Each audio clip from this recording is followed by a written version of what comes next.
Welcome to Pagan Coffee Talk, a traditional Wiccan podcast where we will discuss topics affecting the pagan community from a traditionalist perspective. The topics we discuss are picked from our magical hat, and the discussions are unscripted. The talks will be led by Lord Chase Knight Smith, Elder and High Priest of Third Degree, and he's joined by Keegan, First Degree Priestess. Pagan Coffee Talk is brought to you by Life Temple and Seminary.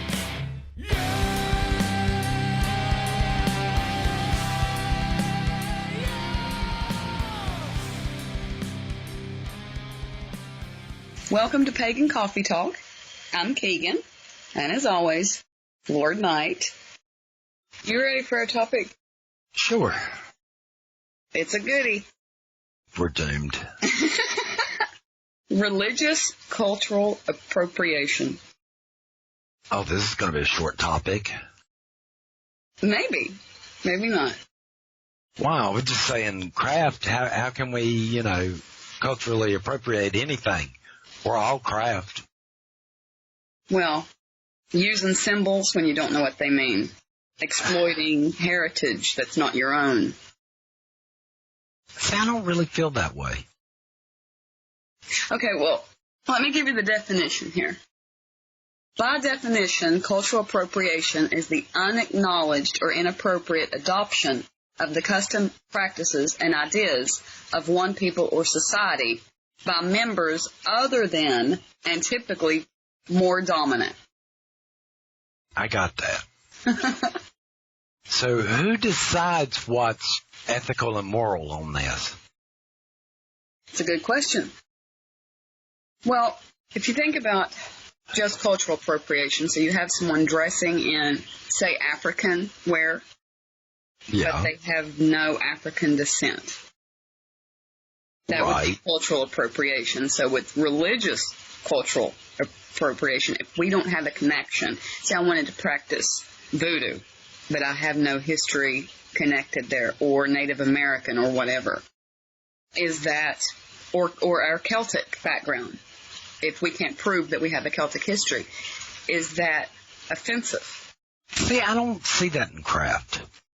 I mean, we all have mutual respect for one another, because technically we culturally appropriate all deities. You're talking about a slippery slope here, because if we look back at the history of things, let's look at the church. Technically, they culturally appropriated certain holidays. Yes. And actually placed their holidays on our holidays to make it easier for the transference or the conversion of the masses. Well, is that offensive to you? No, it's not. Who am I to say, they're wrong or right? Okay. So the Christian church brought in a Christmas tree. History says that is a pagan tradition, the Yule log, the Yule tree. Right. Those are. And that's, the Christians doing it is not offensive to you, or anyone who wants to do it is not offensive to you. No. I mean, because we're back to, why do I have a right to judge them? Does it bother you that they might not know why they're doing it? It'd be nice for them to know, but I don't think the masses have a clue. Look at Santa Claus. We're talking about the Holly King here. Right.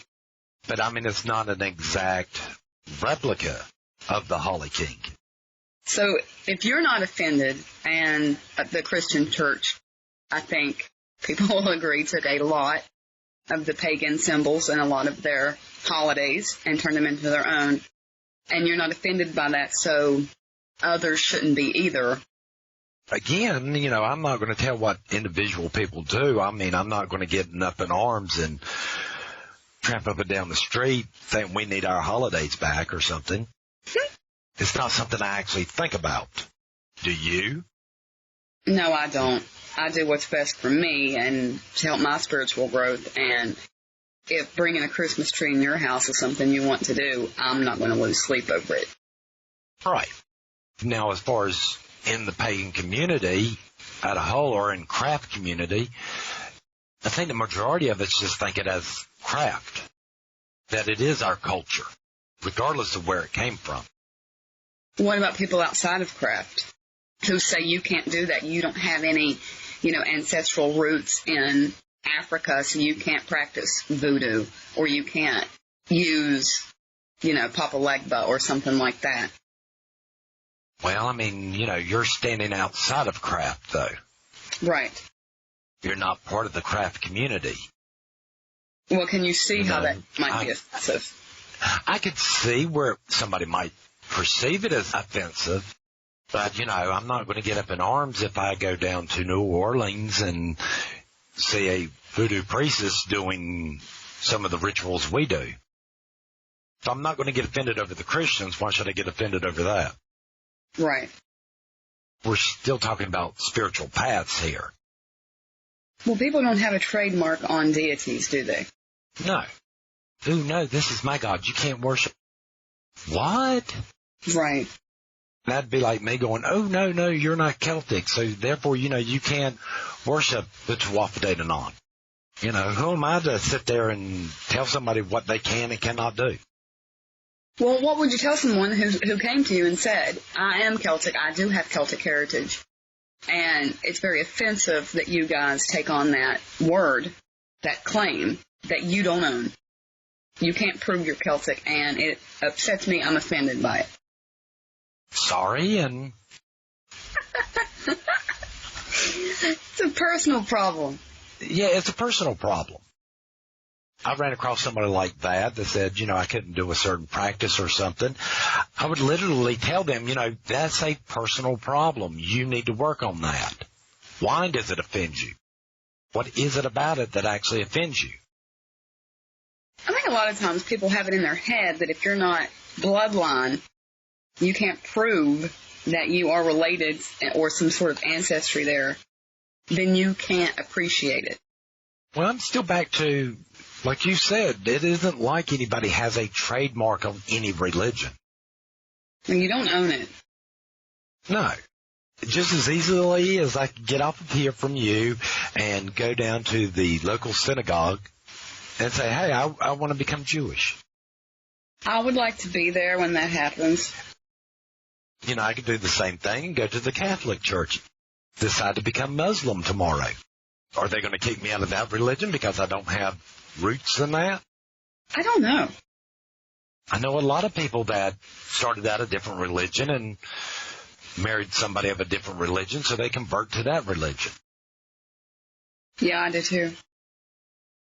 A Baptist woman marries a Jewish man. She decides to become Jewish. In my head, I don't see where there's a problem on there.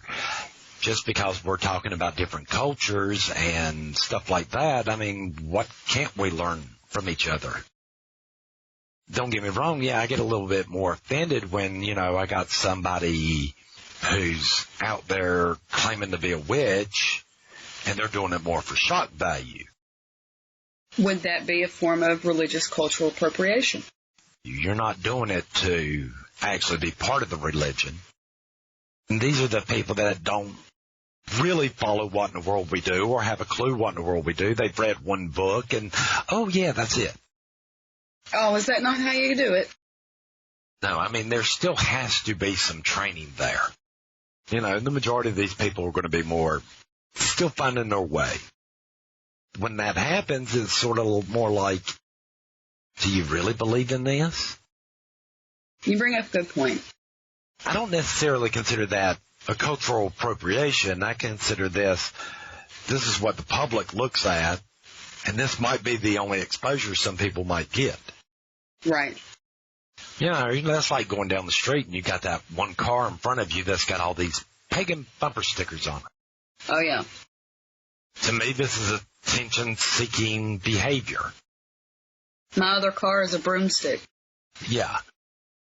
I don't know about other temples, but, I know in our temple we're pretty low-key. It's a mystery religion. Right. For many reasons. For many reasons. We don't stand out. We're no different than anybody else. And we typically don't want to shout it out to everybody coming, whatever. No, I mean, religion to me is a personal and private thing. Yeah. I get more bothered by that person at work or in this place that just wants to talk about the religion all the time. Yeah. Well, I'm sitting back thinking, okay, if I do that, I'm going to get persecuted. That's right. We believe in this country that, we have freedom of religion on paper. But how much freedom do we actually have? I've known many of temples, and I've heard some horror stories about some of the stuff that's happened. I know a lot of people will hear that and go, oh, no, that was a long time ago and people didn't understand, blah, blah, blah. It still happens today. You've got families living in certain areas, and no, they can't go into their backyard and do ritual. Because as soon as they do, and if they got kids, the neighbors are calling DSS on them, social services on the parents, saying, oh, no, they were out there, they were killing pigeons or turkeys or whatever. Devil worshiping stuff, that can't be good for these kids. And unfortunately, once you get caught into that cycle, always that in the back of their minds. Or you could lose your job. Yeah. Nobody ever gets fired for being a certain religion. Nobody ever gets fired for being gay. No, of course not. There's always another excuse. Your work performance ain't been that great. You come in late yesterday. You came in late. You never get fired for this.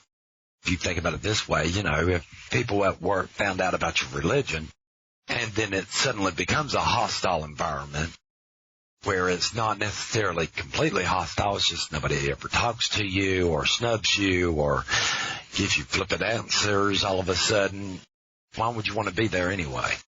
Right. People suddenly starting to treat you different.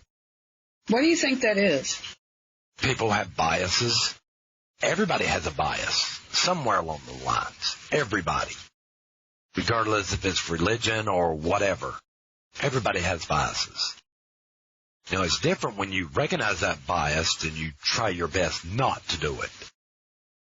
In our culture, or at least in our temple culture, we have this really good foundation in which we have to keep our word. Mm-hmm. That expectation is always there. So if you sit there and say you're going to call back in 2 minutes, you're going to call back in 2 minutes, which often makes us very careful about what we say and how we say it. Yes, it does. But when you get used to that, when you're in your household and around people all the time that know this and behave this way, when you go into a work situation and in the back of your head you got to keep your word and your boss asks you to do something, you do it, or you're some type of supervisor or something, you ask an employee to do something, they say, yeah, blah, blah, blah, and run off and never do it, it gets me a little upset. And then I have to remind myself, they're not us. I cannot hold them to the same standard. That's good. Is this fair to us? Because if they come and ask us to do something, we tell them we will, we do it. Let's ask that question. If someone of non-craft asks you to do something and you give your word, do you have to keep it? Yes, I gave my word. You gave your word. Because to us, it doesn't matter if they are craft or if they're not. It's about me. As a person, I gave my word. Right. I've had one in particular that realized this about the culture I was living in and doing and used that to his advantage quite a lot. If I can just get him to say yes, right? I don't have to worry about it anymore. I can go on a 3-week hiatus and I know it will get done. He'll stay there until, midnight, making sure it got done. Even though I think we're getting off topic here a little bit, but... Good topic, though. But literally somebody outside of Crafte telling me, okay, no, you can't practice this. I'm still like, yeah, but you're not part of Crafte either, so how can you tell me what I can and can't do? Well, I think with us, and I can only speak for us, but with us, there's 2 things here. One, because we are a Celtic tradition, there's a lot of Celtic history that we're trained in, that we study. to know why we're doing certain things. Your big thing is to know why you're doing something. Right. So whatever deity or whatever colors or symbols that you wanted to use, why? What's the history there? Let me give you an example here, how temple functions like this. Okay, in Lord Min's lecture series, there was a lot of Native American stuff, which he learned through Lord Foxfire, Lord Nikita Foxfire, who was Native American. Okay. He was a part of temple. I never actually taught the stuff because I'm not Native American. So I took it out of my lecture series and replaced it with more Celtic stuff. Well, until he passed away, if anybody wanted to know more about Native American stuff and stuff like that, I could send them to him. That was his field of expertise. It's like Lady Abba is from Sicily descent. She brings us Strega. Well, what if you wanted to study Roman, or you wanted to work with the Roman deity, and we don't have a Roman person? They would be studying, learning history. Right. Still, even then, this is all still brought in. We're still showing it the same reverence we do our own customs. I think it's just important, not just us, but anybody practicing a religion know what and why they're doing, as opposed to going through the well, I was taught this. I seen my mother do it. I seen my grandmother do it. This is just what we do. Why? It still always comes back to why. But, if you think about it this way, if I had someone come to the temple and their background was in voodoo, they would be welcome just as much as anybody else. Because, still the concept is that no matter what in the world you believe, when we come together as a group, here's what we're going to do when we're together. Now, if the person is practicing voodoo, who's a member of temple, comes to me and goes, hey, I'd like to do a voodoo ritual for this particular full moon or Sabbath, I don't have a problem with that. But there is still going to be some of that structure of what we're going to do when we're together. Because that's what we are. Because that's what we are. And then that person themselves will be more likely the person leading ritual that night. So you can appreciate, or we can appreciate, anybody's individuality. Right. And maybe learn something. Maybe learn something. So you don't feel like you're a gatekeeper to Wicca or paganism or witchhood? No. The only thing I gatekeep is our traditional mysteries. That's what we all do. But as you spend time in temple and you move up in degrees, you're going to learn those things. But not the outside person. Not the outside person, no. Anybody can come and take our first degree classes because we tell everybody up front, just because you take our classes does not guarantee initiation. That is a spiritual matter, if you want to get initiated or not. We've had people in that have came to temple, done all 13 lectures, and decided not to, for whatever reason. Would you be offended if they took what they learned, twisted it, and turned it around, and gave it different flavor and made their own temple? No. Why would I? The only thing I would tell that individual is that the only thing that individual can say, and I'd make sure they understood this, is I studied here and finished these courses or this lecture series. They could not go and say, hey, look, I did this and now I'm a member or first degree of like temple and seminary. Because until you do that initiation, you're not. But as far as witchhood itself, you're not a gatekeeper. You don't feel like you're a gatekeeper. No, I don't. Even if someone said, I'm a Celtic witch and I worship Nawada, and to me, he's a dwarf and he's got 3 heads, and I put him in my pocket and I carry him around, and that's Nawada. You're okay with that? Who am I to judge? Well, history tells us that's incorrect information. Well, if that's what the person wants to believe, that they can. More power to you. Maybe you need to read a little bit more, history or myth, but okay. If you think Nawada's going to be okay being a dwarf, good for you. Good for you. I'm not going to stop you. Well, what if I came in and said, I have no history in Hindu or Buddhism. I have no history there. I know very little. But I came in and said, I found on the internet this Hindu or this Buddhist way of meditating, and this is what we're going to do, or this is what we're going to try to do, or this is what we're going to talk about. Would you, great, that's wonderful, or would it be you need to study up on this and learn why they're doing it this way, why they're doing this? That sounds more like me. I'm going to say you might want to study up on this. Just reading one website or one book. Yeah, YouTube video. That's not enough. Because of the religious cultural appropriation? Well, no. I mean, you just need to know why you're doing it that way.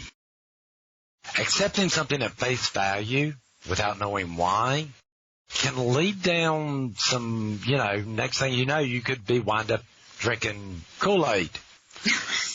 Lead down the road to Kool-Aid. Yeah. With not a happy ending. So you just don't get on board with the religious cultural appropriation? No, I don't see where it's relevant. I mean, I've seen and heard of people that were this, then became that. I've heard some people who have been Wiccan and decided to switch back over to Christianity. I've taught people who used to be Catholic and now they're this. But they're studying it. They're learning it. What about people who don't? They just wake up one day and go, yep, I am a witch and my name is, like you like to say, Lady Greenbean. Lady Greenbean? Yeah. So I do have a problem with the whole Lord and Lady thing. Because, Lord and Lady are titles. They are earned titles. In our tradition, you get those at second degree, and that's after quite a number of years of study and service to the religion and some other requirements being made. You're not blood, just sweat, and tears.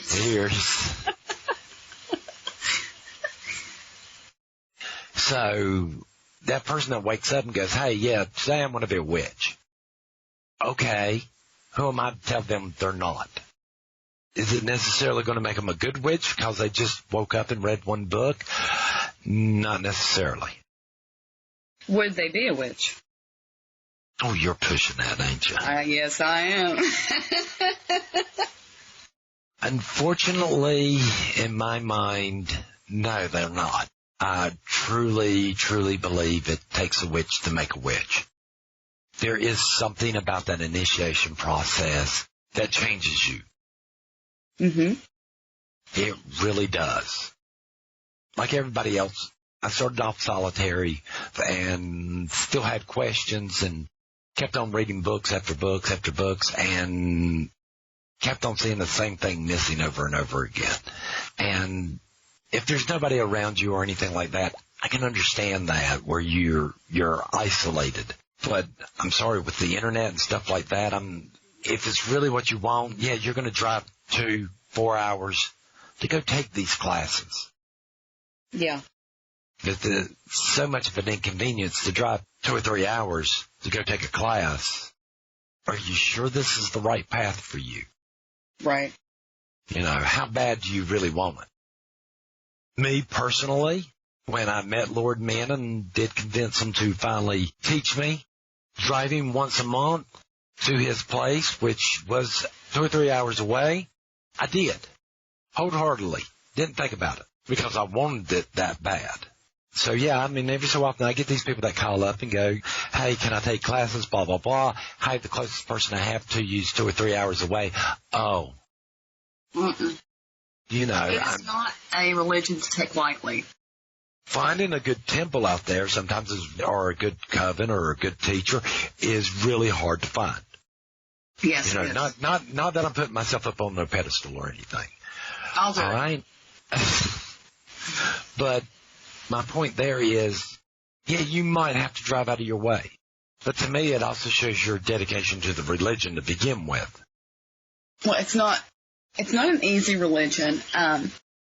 It's not sunshine and crystals and beautiful moment all the time. You got to work on it. You got to work hard on it. Yeah. This is not a religion for the masses. No, it's not. If it was that easy, everybody would do it.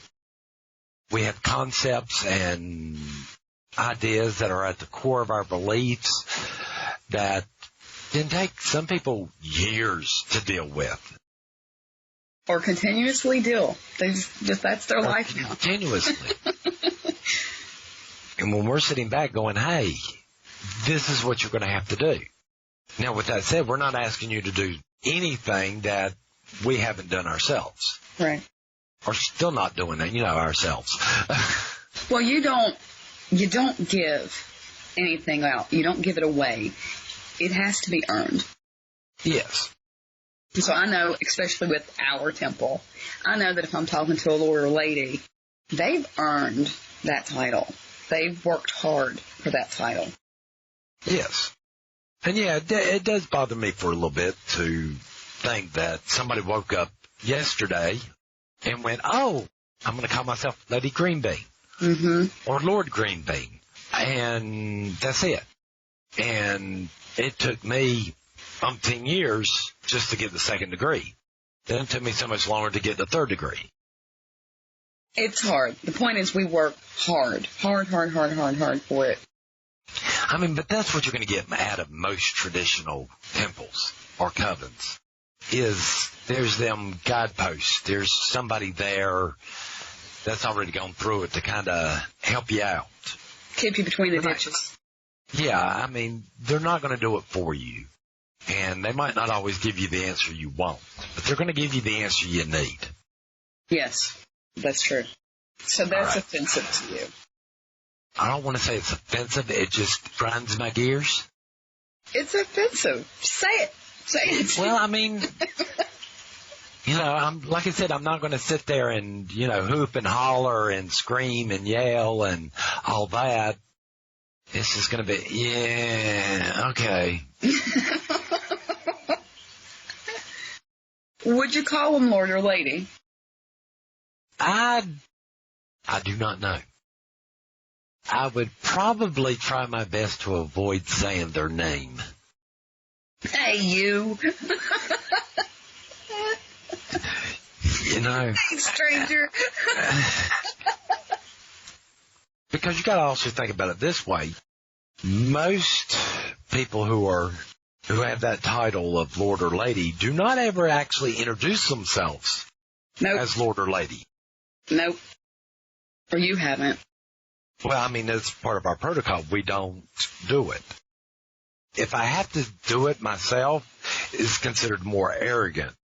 Right. I can see that. Which is funny because I can introduce myself as Chase Knight Smith, 3rd degree of Life Temple and Seminary. But not Lord Knight. Right. In our custom, as soon as you hear that, you know that person's at least 2nd degree or higher. Right. Like in our protocol, the first people, when you come in the temple, you automatically greet before anybody else is the Lady of Temple. Then you go see the Lord. And point me to the elders. Yeah. Just the general direction. And I'll try to make do once I see them. Yeah, that is interesting. Huh. So if you're going to introduce yourself, you leave the Lord out. Right. But you add all 3 names in there. Yeah. I mean, the reason I add all 3 names in there is because somebody else could be named Knight. But you don't put the Lord. But I don't put the Lord in there. But you do put the 3rd degree. I do put the 3rd degree in there. That's so weird. Like, if I go to do a lecture, which I've been known to do, if I go do a lecture somewhere, I will get up there and introduce myself if I do not have anybody else with me. Now, luckily, when I do most of these, especially if I'm going to university or somewhere like that, the teacher of the class will introduce me. Now, they'll put the Lord on there, but me, myself, no. Is that your personal thought, or is that a protocol thing? It is a protocol thing, and it's also my personal preference. Walking up to somebody going, hey, I'm Lord Knightsmith. I mean, that's like me saying, hey, yeah, I'm somebody important, where me personally, I don't think I'm that important. You know, you got people out there in the craft community at large, and they got egos as big as my house. Bigger. And it's interesting because I know these people, they've had the training, they've had the practice, they've earned their titles. I just don't know where their ego is coming from. I don't know how that happens. You beat it out of us. I try. I don't always succeed. And you most definitely don't have an ego. I try not to. You don't. You're oddly humble. You're sitting there and you're talking to somebody or something, and they just say something or do something, and it's hard not to be kind of all superior. Mm-hmm. You know, where they're rambling on about some concept that they barely even grasp. Right. And you're like, you're missing so much. To them, it might seem, you know, not as important as it does to me, but me sitting there going, you know, there's a whole lot more behind that statement than just that. Well, I know with your students and with your members, you'll definitely call them out and go, wait a minute, why? Or what else? Or what does that mean? So the person who's not your student, not part of your coven, you wouldn't call them out? Probably not. You would just, Uh-huh. Well, I mean, it's more along the lines of, you know, it's my dog, I'll kick it. And you do. Because with y'all, I know what I've trained y'all to do. And what we should know. And what you should know and what expectations are there. It's not like I'm blindsiding y'all with something you don't know. So it's hard when you're dealing with people outside of either traditional or just completely solitary and don't have a freaking clue. But do you like dealing with people like that? I don't mind it. The ones that want to act a little arrogant and stuff can get a little on my nerves because they don't want to listen to the voice of experience, I guess, or somebody else's viewpoint. You're somebody that might know more than they do? Well, I'm not going to say that. I wanted to say a difference of viewpoint. I mean, because, you know, for years, me and Lord Raceland, he used to think we had different viewpoints of stuff. And it wasn't until Lady Alba came around to where, you know, they were sitting there one day talking about some stuff, and she's just like, he teaches us the same thing. He might not word it the way you do, but same concept. You know, well, it's where the concept's more important sometimes than what you're actually saying or how you're saying it. Well, that's a good thing, though. To have a different view or a different way to say it or whatever, that's a good thing. Right.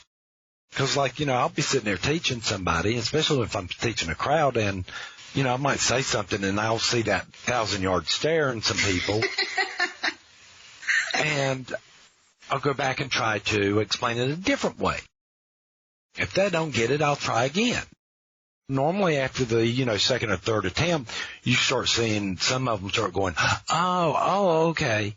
There might be that one person later that just I've completely boggled that I might have to move on from that subject just to get the class done and get with them later one-on-one. The same thing has happened. You've been teaching me, and I just couldn't catch whatever it was you were saying. You'd reword it, like, no, don't get it. You'd draw a picture, no, don't get it. And then Oswin would come in and go, okay, think about it like this. Right. So every once in a while, having someone else come in helps. Especially with the thicker people. Well, I don't want to say thicker. It's just the difference in learning. You know, and there's always that one thing that you just can't get. You just can't grasp it. I mean, it's like, you know, me coming in there and suddenly going, hey, we're going to talk about some quantum physics today. Then you come in and you're kind of like, okay, I thought I was learning witchcraft. Why in the world are we going over quantum physics? Yes. What do you want me to say? You do put physics in there, you know. I do. I know actually we talk more about quantum physics than we do physics. You don't call it that. No. It'd scare people. They'd run for the door. Run for the door. Quantum physics, I got to go. No, you're sitting there talking about string theory and all this other stuff, and I know at first, some people will sit there and go, what does this have to do with witchcraft? Normally by the time I get done explaining it, everybody's like, oh, okay. Usually. Some people, who remain nameless, Keegan, will sit there and go, huh? What? What? Draw me a picture. Dumb it down for me, way down. Or just look at me and go, I was an English major, not a science major. You, on the other hand, you want to throw that science out there all the time. Well, the two are not necessarily separate. Well, I'm out of coffee. Oh, I've been out of coffee. Thank you for listening to Pagan Coffee Talk. I hope you join us next week. We travel down this trodden path, the maze of stone and mire. Just hold my hand as we pass by a sea of blazing pyres. And so it is the end of our days, so walk with me till morning breaks. And so it is the end of our days, so walk with me till morning breaks.